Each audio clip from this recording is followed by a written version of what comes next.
नमस्कार, मैं कटिहार हूँ के तमाम दर्शकों का मैं रितेश ठाकुर आज के इस लाइव टॉक शो में हार्दिक अभिनंदन करता हूँ। और दोस्तों जैसा कि आप सभी को पता है कि एक दिन पहले ही यूपीएससी का रिजल्ट आउट हुआ है और उसमें बिहार के लड़कों ने कमाल कर दिखाया है। और इस बार ये कहते हुए अपार हर्ष और बेहद खुशी हो रही है कि हमारे कटिहार जिले के कुछ लड़कों ने उसमें जबरदस्त सफलता हासिल की है और उन्हीं में से एक आज हमारे सामने मौजूद हैं, हम सबके सामने मौजूद हैं। हर्ष पराशर और उनकी माता हमारे सामने हैं। आपका बहुत-बहुत स्वागत है हर्ष और congratulations. Thank you very much. Harsh कैसा लग रहा है जब से रिजल्ट आउट हुआ है? तमाम लोग आपको बधाइयां देने पहुंच रहे होंगे। आपके घर पे भी कल हम गए थे, मिठाइयां खाई, समहाउ हम कनेक्ट नहीं कर पाए कल शाम को, लेकिन कैसा अनुभव है? बहुत ही खुशी है मुझे। काफी लंबा समय हो गया था इसकी तैयारी में, और जो इवेंचुअल वो इतनी मेहनत का जो फल एक साथ मिलता है वो काफी सरप्राइजिंग और काफी खुश करने वाला था। और आपके जब पिताश्री से श्री मनोज पराशर जी से बात हुई कल शाम में, तो उन्होंने बताया कि आपने सेल्फ स्टडी पे ही फोकस किया था। आप इसके बारे में कुछ बताएं। तो मैं तैयारी करने के साथ साथ फुल टाइम जॉब भी कर रहा था, तो मेरे पास दिन में इतना समय ही नहीं बचता कि मैं कोचिंग की मदद ले सकूं। एक चीज जो मैंने कोचिंग में से मैंने जो टेस्ट सीरीज होती है वो ज्वाइन की, जिसको मैं फ्री टाइम में अपने ऑफिस के आवर्स के बाद या वीकेंड्स पे उसको लिखता था। बट जो कोचिंग जा करके वहाँ के टीचर्स के साथ मुलाकात करके जो पढ़ने का एक्सपीरियंस होता है वो करने का मुझे समय नहीं मिला। बट तो मुझे लगता है कि आपसे ये मेरे बातचीत लिए जी, मुझे आपसे लगता है कि बातचीत ये मेरे जारी लिए रखेंगे। इंटरेस्टिंग माता ही जी था। हमारे साथ हैं। सबसे पहले आपको प्रणाम और आप अपना अनुभव बताएं दर्शकों के साथ एक बार। आप वहाँ इनके साथ मौजूद रही हैं, इनको आपने पूरा सहयोग दिया है। इनके फादर यहाँ हैं, ही इज अ प्रोफेसर और आप लगातार साथ में हैं। तो आपका सहयोग तो जबरदस्त रहा है। कैसा अनुभव लग रहा है?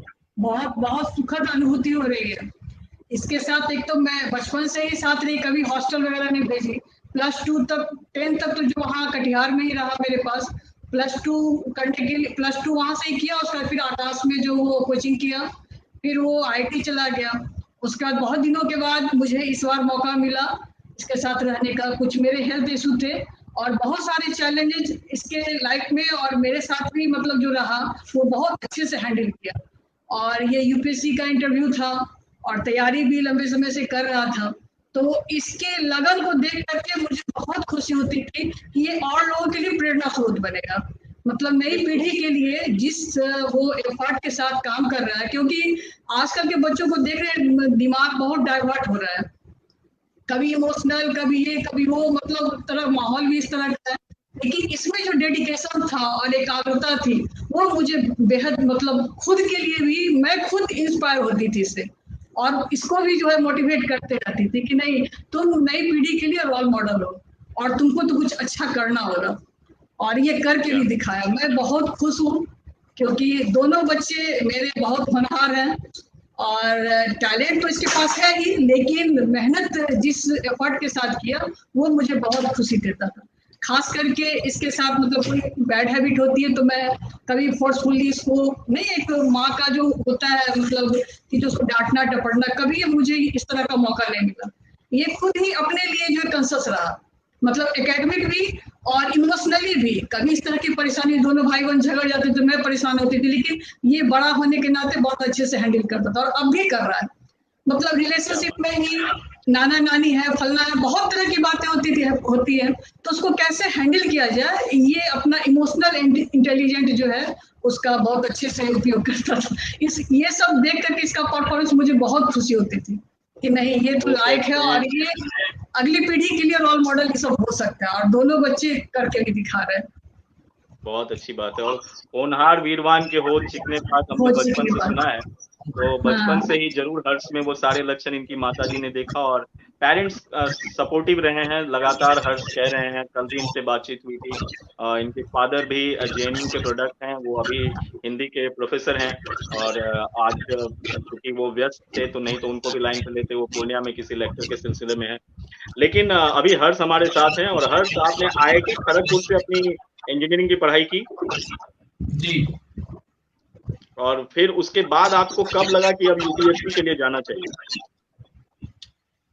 इंजीनियरिंग करते हुए मेरे दिमाग में ये आइडिया नहीं था कि यूपीएससी की तैयारी करें। तो बचपन से काफी लोगों ने मुझे बोला था, बट मेरा अपना रुझान नहीं था इस तरफ। बट जब मैंने जॉब शुरू की तो मेरी कैंपस प्लेसमेंट हुई थी डेलॉइट कंसल्टिंग यूएसआई में। वहां पे जो उनकी लाइब्रेरी है, जो ऑफिस के भीतर एक लाइब्रेरी है, उसमें एक किताब मुझे मिली थी शिवशंकर मेनन जी की, जो पहले एनएसए रह चुके हैं, एक्स फॉरेन सेक्रेटरी हैं। उनकी किताब है चॉइसेस। वो पढ़ के मुझे ऐसा लगा कि जो कंट्रीब्यूशन सिविल सर्विसेज का जो हमारे आसपास के लोग हैं, जो हमारा समाज है, उस पे जो उसका असर हो सकता है, वो एक प्राइवेट जॉब में वो सेटिस्फेक्शन नहीं मिल सकता है। तो ये तब की बात है जब मेरे दिमाग में ये विचार आया कि तैयारी करते हैं। ये 2018 अर्ली 2018 की बात है। बट तब मैं जॉब कर रहा था और मेरे पास ये ऑप्शन नहीं था कि मैं बहुत सारी तैयारी कर सकूं, तो मैंने कुछ कुछ साइड में तैयारी करता रहा। अच्छा, तो अभी आपके फादर से जब हमने लास्ट इवनिंग में बात की तो उन्होंने कहा कि last 1 year during the lockdown period आप यहीं थे और आप लगातार सेल्फ स्टडी पे फोकस रहे आप, और फिर जब आपको लगा कि अब मेंस की तैयारी के लिए कहीं और जाना है तब आप निकले। तो ये कहाँ से मोटिवेशन आपको मिल रहा था? आपके पेरेंट्स आपको मोटिवेट कर रहे थे या कुछ और था? इसमें एक बड़ा रोल तो मेरे पेरेंट्स का था, बट मेरे दोस्तों का भी इसमें एक काफी मेजर रोल रहा। तो जैसे एक मेरा फ्रेंड है कार्तिक, जिसने तैयारी की, उसका भी आइडिया था। फिर मेरी एक फ्रेंड है प्राची, उसने भी मुझे आइडिया दिया कि इट्स इम्पोर्टेंट कि जो जहाँ पे जो फैसिलिटीज है वहां पे उनका वैसा यूटिलाइजेशन करना चाहिए। तो इसीलिए मुझे लगा कि आना बेनिफिशियल रहेगा। आपका एम क्या है? Indian foreign service? हाँ जी, मेरा first preference Indian foreign services है।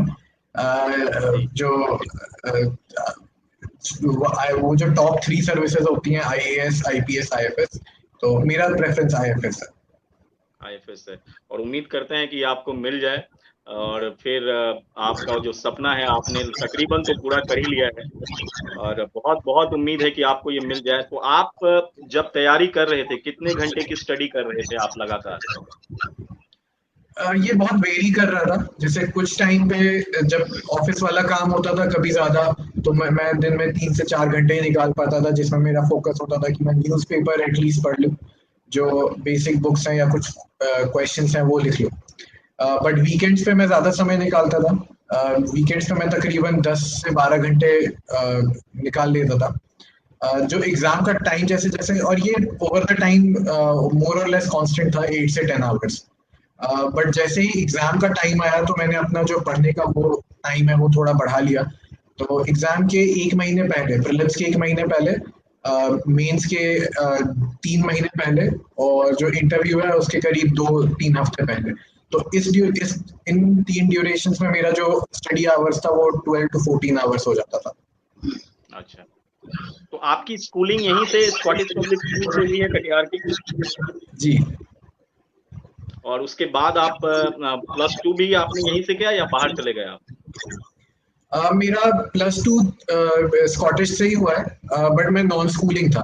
तो मैं प्रिपरेशन जेईई की भी कर रहा था, मैं आकाश में दिल्ली में रह रहा था। अच्छा अच्छा, तो +2 तक की पढ़ाई हर्ष की यहीं पे हुई और फिर बीटेक इन्होंने आईआईटी खड़गपुर से किया, और अब यूपीएससी। तो यूपीएससी का जब ये 3 पायदान है, pre, mains and then interview में कुछ ऐसा कुछ हुआ हो जो कुछ खास याद रह गया हो, कुछ इंटरेस्टिंग सा सवाल आपसे पूछा गया हो? काफी इंटरेस्टिंग मॉक इंटरव्यूज रहे। मैं कुछ मॉक इंटरव्यूज में बताता हूँ। मेरा जो एक्चुअल इंटरव्यू था वो भी काफी अच्छे तरीके से गुजरा, बट एक मॉक इंटरव्यू में बहुत इंटरेस्टिंग चीज हुई कि मुझे पूछा गया कि मुझे अपना इंट्रोडक्शन देना था, जिसमें मैंने मेंशन किया कि मेरे फादर जो हैं वो हिंदी के प्रोफेसर हैं। जो पैनलिस्ट थे उनमें से एक हिंदी के ही प्रोफेसर थे। तो उन्होंने मुझसे पहले हिंदी से 2-4 बेसिक चीजें पूछी जो मुझे नहीं आ पा रही थी। अनफॉर्चुनेटली मैंने हिंदी काफी टाइम से रिवाइज नहीं किया था। जैसे उन्होंने मुझसे पूछा प्रेरणार्थक क्रियाएं क्या होती है, तो मुझे ध्यान नहीं आ रहा था। फिर उन्होंने मुझे बोला कि ठीक है, इतना तो बता दो, वर्णमाला तो सुना दोगे, अ आ ई। तो मैंने पूरी वर्णमाला सुना दी, तो उनको लगा कि चलो कुछ तो हिंदी से टच है इसका। नहीं, ये शायद इसलिए उन्होंने पूछा होगा हर्ष कि अगर आप दिल्ली में रहते हैं और काफी समय से आप देख रहे हैं, हमारी जो आज की जनरेशन है वो आ भी ए और डबल ए करके ही लिख रही है। जी they are not familiar with Devanagari लिपि, तो इसीलिए शायद वो टेस्ट कर रहे होंगे। लेकिन आपने बहुत अच्छा किया होगा, तभी आप इतने अच्छे रैंक पे आए हैं। और कटिहार के लड़कों ने तो कमाल कर दिया है, तो बिल्कुल। सबको बधाई है। और आप सबसे पहले हैं जिन तक हम पहुंच पाए हैं। शुभम जिन्होंने की टॉप किया है वो कटिहार से हैं। तो इस बार कटिहार के लोगों ने का सीना जो है आप सभी लोगों ने एकदम चौड़ा कर दिया है, बहुत खुशी मिल रही है। और जनरली कटिहार को लोग बाहर इतना नहीं जानते, लेकिन कल से कटिहार ट्रेंड कर रहा है। So thanks to you guys, you have done a great job, I must tell you. और जो आपके फादर हैं वो बहुत डाउन टू अर्थ हैं, कल हम उनसे मिले, वो is quite simple and down to earth. कल उन्होंने आपका घर भी हमें घुमाया एंड कहा कि, और आपकी बहन she is doing something in fashion. जी, तो उसने नेफ्ट से पढ़ाई की है फैशन कम्युनिकेशन में। अच्छा, और फिर अभी इवेंट मैनेजमेंट का काम कर रही है। ग्रेट।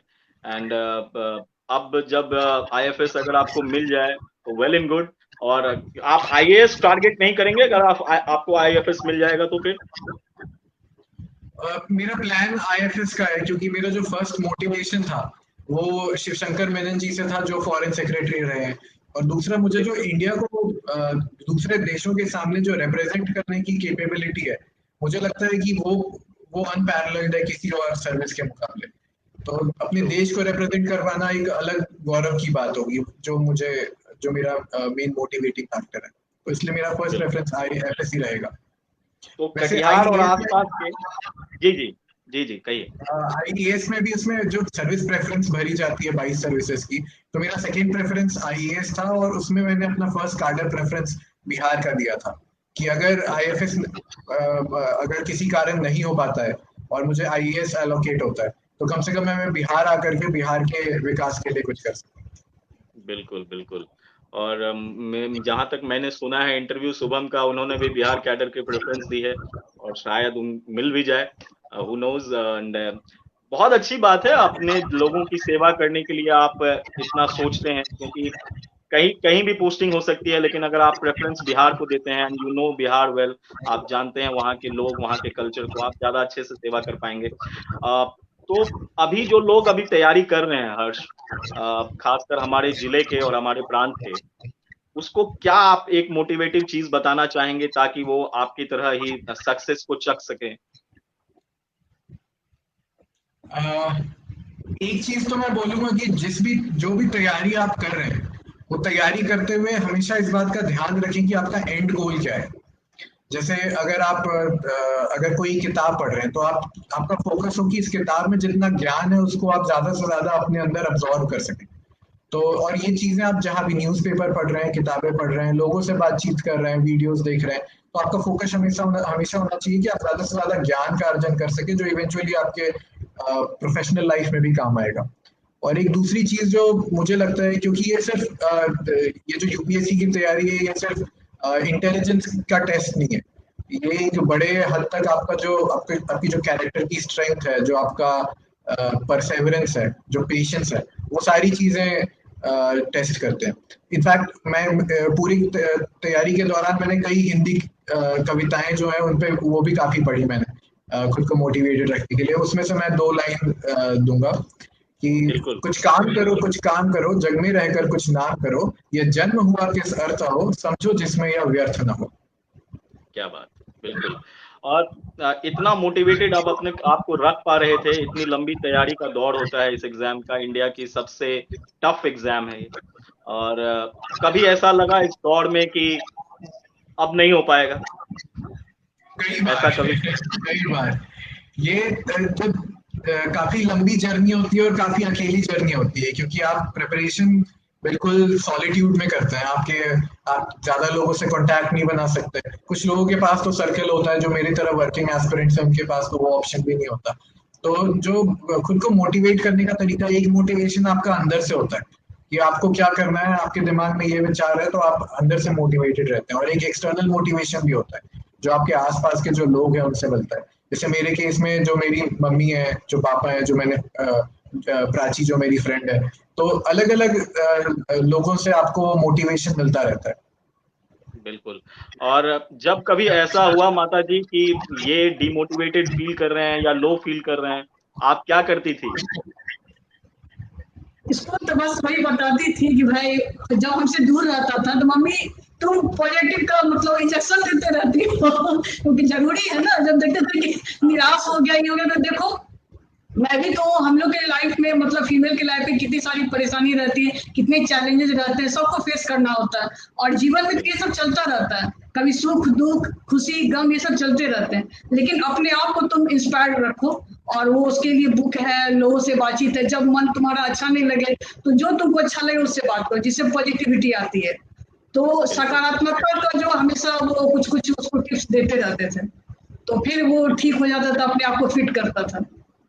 रोज सुबह मम्मी मुझे एक बार कॉल करके पॉजिटिविटी का इंजेक्शन देती थी, स्पेशली जिन दिनों में बुरा लग रहा होता था मुझे, किसी मॉक टेस्ट में कम नंबर आए या प्रीलिम्स में कम नंबर आए तो। अच्छा, ये बहुत जरूरी है क्योंकि अगर सकारात्मकता आपके चारों तरफ है, खासकर आपके पेरेंट्स और आपके फ्रेंड्स आपको कितनी पॉजिटिविटी आपके थ्रू लोगों में देखते हैं, क्योंकि आपसे उम्मीदें थी। उम्मीदें इसलिए थी कि उम्मीदें उसी से रखी जाती है जिन्होंने परफॉर्मेंस दिया है पास्ट में।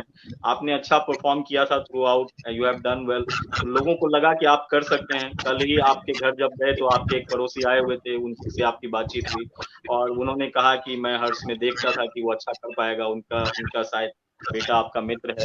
तो अच्छी बात है, लोगों की एक्सपेक्टेशन होती है, लेकिन कभी कभी जो हाईली एक्सपेक्टेड थिंग्स हो जाती है वो एक अनड्यू प्रेशर क्रिएट करती है लोगों पे। ऐसा कभी फील हुआ आपको हर्ष की बहुत सारी एक्सपेक्टेशन है मुझसे, मैं कर पाऊँ नहीं कर पाऊँ?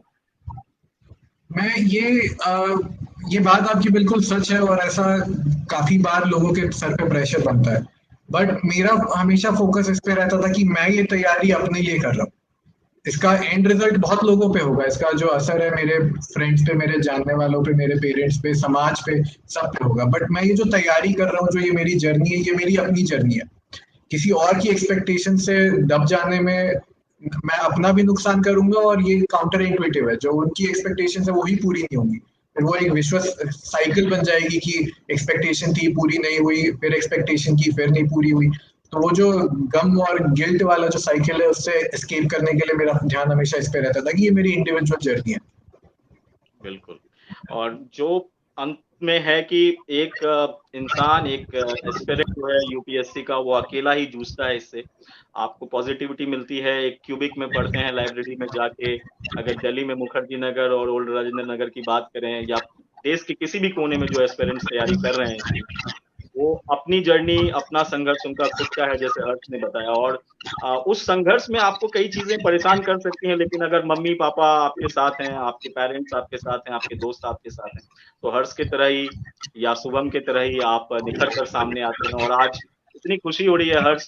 तो इससे पहले कि हम ब्रॉडकास्ट को एंड करें, एक संदेश, कटिहार अगर अगली बार भी 2021 में भी ऐसा कुछ रिजल्ट देना चाहे उन बच्चों के लिए।